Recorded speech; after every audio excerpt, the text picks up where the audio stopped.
Friends, welcome to tasty food channel. ఈరోజు నేను చేయబోతున్న రెసిపీ చిక్కుడుకాయ టమాటో కర్రీ. దీన్ని మనం అన్నంలోకే కాదు రోటీలోకి కూడా సర్వ్ చేసుకోవచ్చు.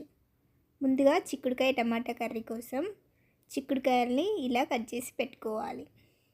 దాని తర్వాత చిక్కుడుకాయల్ని మనం శుభ్రంగా కడుక్కోవాలి. ఇలా చిక్కుడుకాయల్ని శుభ్రంగా కడిగి పక్కన పెట్టుకోవాలి. దాని తర్వాత మనం చిక్కుడుకాయ కర్రీ కోసం పచ్చిమిర్చి, అలాగే ఆనియన్స్, టమాటో, కొత్తిమీరను కట్ చేసి పెట్టుకోవాలి.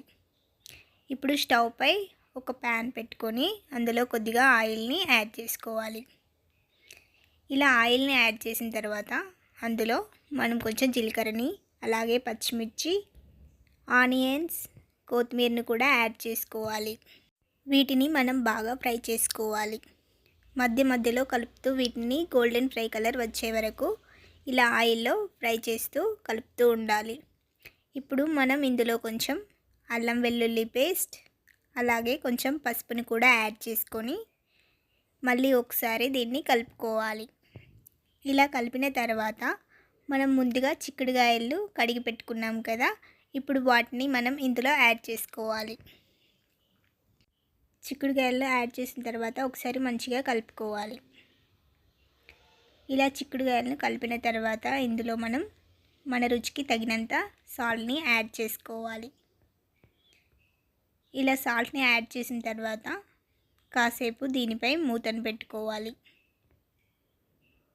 ఇలా మూతను పెట్టి కాసేపు చిక్కుడుకాయను బాగా ఫ్రై చేసుకోవాలి.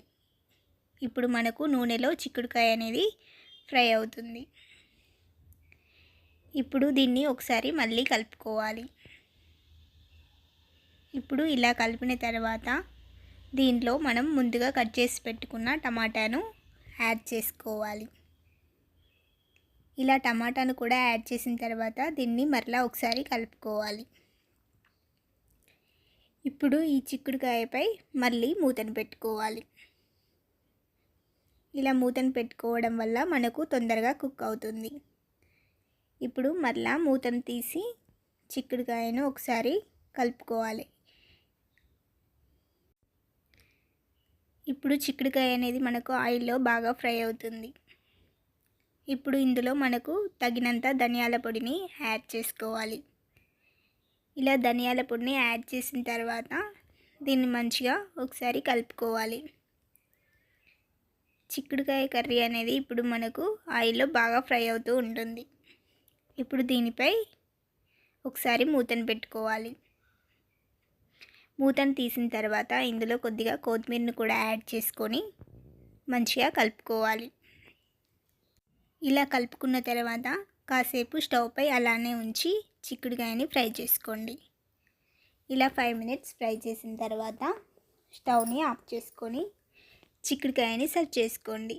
మనకు చాలా టేస్టీగా ఉండే చిక్కుడుకాయ టమాటా కర్రీ అనేది రెడీ అయిపోతుంది. దీన్ని మనం రైస్లోకైనా చపాతీలోకైనా తింటే చాలా టేస్టీగా ఉంటుంది.